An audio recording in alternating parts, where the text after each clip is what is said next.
National Parks Traveler magazine notes that the most popular parks, like Yellowstone, seem to be suffering very little compared to less popular parks after cuts initiated by the Department of Government Efficiency, or DOGE.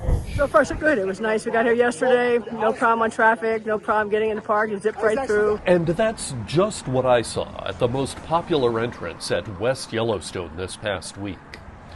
In a recent memo, Acting Park Service Director Jessica Bowron told park superintendents to prioritize activities that deliver the greatest benefit to visitors, adding, quote, "Work that does not directly contribute to these priorities should be adjusted, scaled back, or deferred."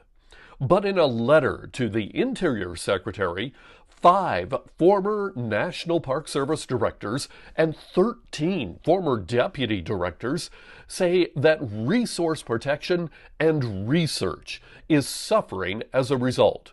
Writing, "We are concerned that not just parks and visitors, but local economies that rely on visitor spending will suffer." That doesn't seem to be the case in Yellowstone, where I saw Park Service workers actively investigating the Biscuit Basin area where an explosion happened last summer. There's a lot of enthusiasm for still coming to this area. There's a lot of questions about always, are we open and how are things going? And we just reiterate everything that the park has put out and that we're open, we're here, it's fully staffed. We've seen that the park seems to be adequately staffed. There are rangers on duty here at the visitor center. Facilities are running and appear to be clean. And we've even seen a work crew.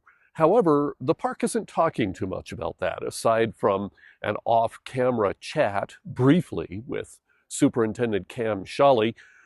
Every single request we've made to speak with someone from the park since the beginning of January has been declined. In the tourism industry, we're used to seeing about a 6 to sometimes 12-month travel where people, are scheduling and getting excited about their trips.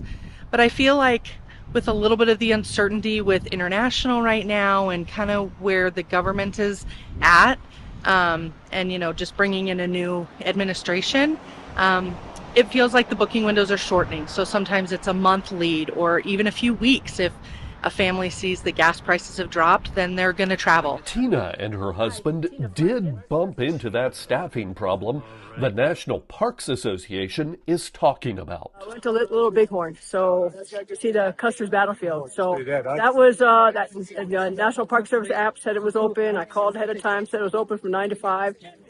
When we got there, it was closed. So it's only open Monday, not Monday, it's Friday, Saturday, and Sunday. That's it. The Park Service lists 10 park units in Montana. Only 2 are large national parks, Glacier and Yellowstone. In Yellowstone National Park, I'm John Shearer, MTN News.